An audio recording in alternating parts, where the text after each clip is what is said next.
अब हम आपको बताएंगे कि अफगानिस्तान के पूर्व राष्ट्रपति अशरफ गनी और यूक्रेन के राष्ट्रपति जेलेंस्की के बीच फर्क क्या है।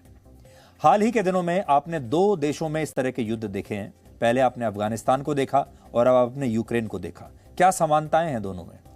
अशरफ गनी अमेरिका के कहने पर अपना देश छोड़कर बड़ी आसानी से भाग गए थे और जो अपने देश में उन पर विश्वास करने वाले उनके समर्थक थे, उन्होंने सबको मरने के लिए छोड़ दिया और खुद भाग गए। इस समय भी दुनिया के किसी न किसी देश में आराम से अपनी जिंदगी बिता रहे होंगे, किसी अच्छे से महल में बैठकर। और यूक्रेन के राष्ट्रपति आज भी युद्ध के बीचों बीच रहकर अपने देश की रक्षा कर रहे हैं, बावजूद इसके कि उनके सामने रशिया की खतरनाक और विशाल सेना खड़ी है। सबसे बड़ा अंतर यह है कि अशरफ गनी एक कायर राष्ट्रपति की तरह संकट की घड़ी में अपने देश और अपने लोगों को मरने के लिए छोड़कर अफगानिस्तान से भाग गए, जबकि यूक्रेन के राष्ट्रपति जेलेंस्की युद्ध में भी अपनी राजधानी कीव में डटे हुए हैं और उन्होंने अपने नागरिकों से कहा है कि वो आखिरी सांस तक अपने देश और अपने लोगों की आजादी के लिए संघर्ष करेंगे। वो हर रोज टीवी के सामने आते हैं, एक वीडियो संदेश जारी करते हैं और आजकल टी शर्ट पहनकर वो लोगों के सामने आते हैं। शुरू में सूट पहनकर आते थे, आजकल टी शर्ट पहनकर सामने आते हैं और हर रोज लोगों को संबोधित करते हैं। दोनों नेताओं में यह अंतर तब है जब अशरफ गनी के पास लंबा राजनीतिक अनुभव था। वो लगभग 15 वर्षों से अफगानिस्तान की सक्रिय राजनीति का हिस्सा थे, अनुभवी नेता थे और लगभग 5 वर्षों तक उन्होंने अफगानिस्तान में अमेरिका जैसे देश के सहयोग से अपनी सरकार चलाई। उनके पास अमेरिका जैसे देशों के साथ डील करने का अनुभव था, अमेरिका का पूरा समर्थन था, कूटनीति को अच्छी तरह से समझते थे, वैश्विक राजनीति की जानकारी भी रखते थे, बहुत पढ़े लिखे थे। लेकिन इसके बावजूद अशरफ गनी के राष्ट्रपति रहते हुए तालिबान ने आसानी से काबुल को रातों रात अपने कब्जे में ले लिया और वो इस संकट का सामना करने के बजाय भारी मात्रा में रुपया लेकर दूसरे देश भाग गए। ऐसा कहा जाता है कि जाते समय बहुत पैसा लेकर गए अपने साथ। जबकि यूक्रेन के राष्ट्रपति जेलेंस्की को दुनिया ने कभी भी एक गंभीर नेता माना ही नहीं। उन्हें हमेशा से एक एक्टर और कॉमेडियन की तरह देखा और उनके लिए धारणा बन गई कि वो राजनीति तो कर ही नहीं सकते और नेतृत्व क्षमता उनमें नहीं है। लेकिन आज जेलेंस्की ने अपने साहस और अपनी कार्यशैली से पूरी दुनिया को चौंका दिया। जेलेंस्की के पास यूरोपीय देशों से यह प्रस्ताव था कि वो उन देशों में जाकर शरण ले सकते हैं। अमेरिका ने भी यह प्रस्ताव उनके सामने रखा कि आप भाग जाइए और हमारे यहां शरण ले लीजिए, हम आपका ध्यान रखेंगे। लेकिन उन्होंने यूक्रेन में रहकर रशिया के खिलाफ संघर्ष करने का फैसला किया और आज वो पूरी दुनिया में यूक्रेन के पोस्टर बॉय बन चुके हैं, रशिया के खिलाफ इस जंग के पोस्टर बॉय बन चुके हैं। जब अमेरिका ने उनसे कहा कि आप यहां से भाग जाइए और हम आपको यहां से निकाल सकते हैं, तब उन्होंने अमेरिका से कहा था, I want ammo not a ride. ये कितनी बड़ी बात है और ये उनका जो स्टेटमेंट है पूरी दुनिया में मशहूर हो रहा है। जब वो कह रहे हैं कि मुझे एमुनिशन चाहिए, मुझे भागने का रास्ता नहीं चाहिए, लड़ने के लिए एमुनिशन दो, अगर दे सकते हो तो भागने का रास्ता मत बताओ। माना जाता है जिस देश का नेतृत्व किसी अनुभवी नेता के पास होता है, उस देश की सरकार और सेना के बीच बड़ा अच्छा संतुलन होता है। लेकिन अशरफ गनी इसमें भी नाकाम रहे। जब तालिबान ने काबुल पर कब्जे की लड़ाई शुरू की, उस दौरान सिर्फ अशरफ गनी ही अपना देश छोड़कर नहीं भागे, बल्कि अफगानिस्तान की सेना के कई बड़े कमांडर्स और सैन्य अधिकारियों ने भी दूसरे देशों में जाकर शरण ले ली। ये सब भी डर गए।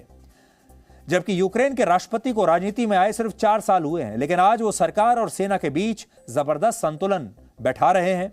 और जेलेंस्की की एक बहुत बड़ी जीत यह है कि विपरीत परिस्थितियों में भी उनकी सेना उनके सभी आदेशों का पालन कर रही है और यूक्रेन के नागरिकों का भी उन्हें भरपूर समर्थन है। जबकि इस तरह के उदाहरण बहुत कम देखने को मिलते हैं।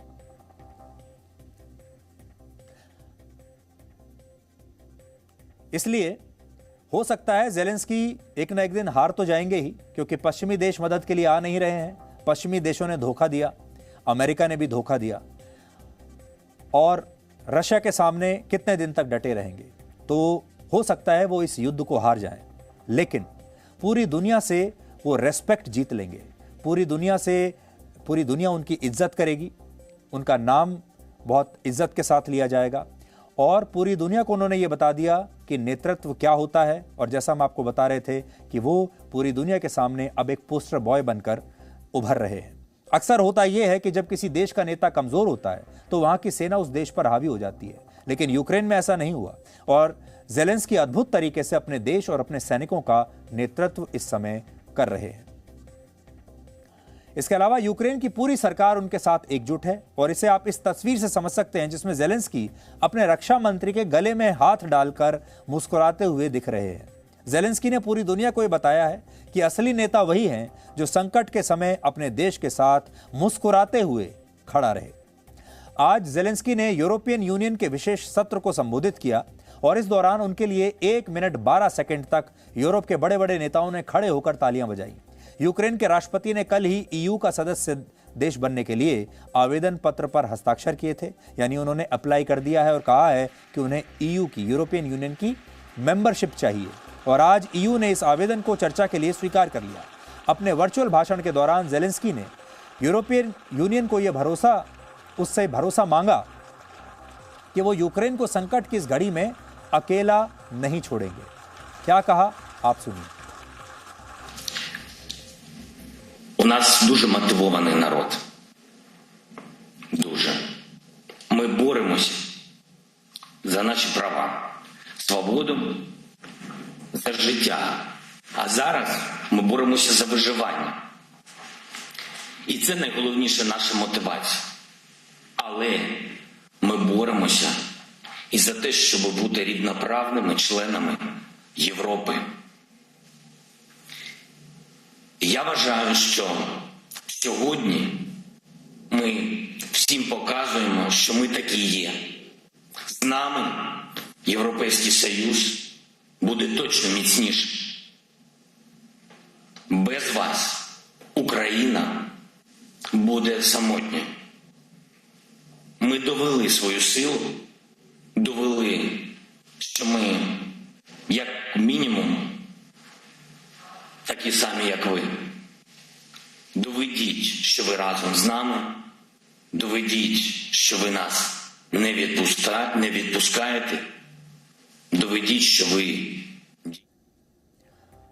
तो अभी तक आपने दुनिया के जो बड़े बड़े नेताओं की परिभाषा देखी है, उनका पहनावा देखा है, उनके रंग ढंग देखे हैं, वो जेलेंस्की से बिल्कुल अलग हैं। जेलेंस्की को जब आप देखेंगे बात करते हुए, जैसे अभी आपने देखा, यूरोपीय यूनियन को संबोधित कर रहे हैं, लेकिन एक बहुत कैजुअल सी टी शर्ट पहनकर बैठे हुए हैं और बड़े कैजुअल तरीके से मेरा कहने का मतलब ये नहीं कि उनकी बातों में दम नहीं है, बातों में गंभीरता नहीं है, गंभीरता तो है, लेकिन वो एक आम व्यक्ति की तरह अपनी बात पूरे जज्बातों के साथ अपने दिल पर हाथ रख के कह रहे हैं। और यही कारण है कि यूरोप के बड़े बड़े नेता जो हैं वो खड़े होकर उनके लिए तालियां बजाते रह गए जब उनका भाषण समाप्त हुआ। अब जेलेंस्की चाहते हैं कि उनके देश को यूरोपीय यूनियन की मेंबरशिप मिल जाए। यूरोपीय यूनियन ने आज तक उन्हीं देशों पर दांव लगाया है जिनसे उनके हित पूरे होते हैं। तो यूरोपीय यूनियन जो है वो भी बाकी तमाम देशों की तरह एक मतलबी संगठन है, अपना मतलब साधते हैं। और यूक्रेन को ईयू का सदस्य देश बनाकर यूरोपीय यूनियन को इस समय असल में कुछ ज्यादा हासिल होने वाला है नहीं, बल्कि इससे यूरोपीय यूनियन का रशिया के साथ टकराव बढ़ जाएगा और ईयू कभी भी किसी दूसरे देश के लिए अपने पैर पर खुद कुल्हाड़ी नहीं मारेगा। वो केवल यूक्रेन के आवेदन पत्र पर चर्चा करके अपनी छवि सुधारता रहेगा, हीरो बनता रहेगा और ये दिखाना चाहेगा कि जब रशिया यूक्रेन पर हमला कर रहा है तब यूरोपीय यूनियन यूक्रेन के साथ है। जबकि सच ये है कि ईयू ने लेक्चर देने के अलावा और रशिया पर आर्थिक प्रतिबंध लगाने के अलावा यूक्रेन के लिए अभी तक कुछ किया नहीं है और यूक्रेन में जो आगे का जो भविष्य है वो बहुत ज़्यादा उज्जवल दिखाई नहीं देता। अब आप सोचिए, यूक्रेन रशिया से अगर बच भी गया या रशिया में समा भी गया, दोनों ही तरह से यूक्रेन का भविष्य उज्जवल नहीं लगता। अब वहाँ पर अलगाववादी ताकतें आएंगी, वहाँ पर हिंसा और बढ़ेगी, वहाँ पर अलगाववादी ताकतें, आतंकवाद, ये सारी चीज़ें बढ़ेंगी।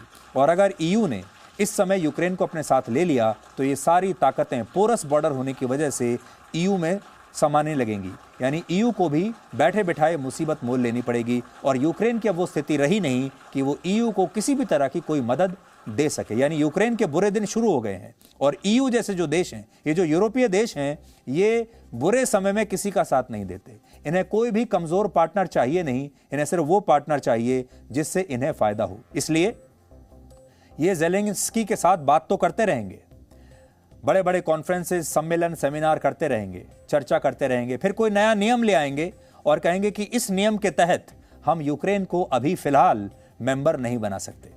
Presenting B News app, available on Google Play and App Store. Download it now.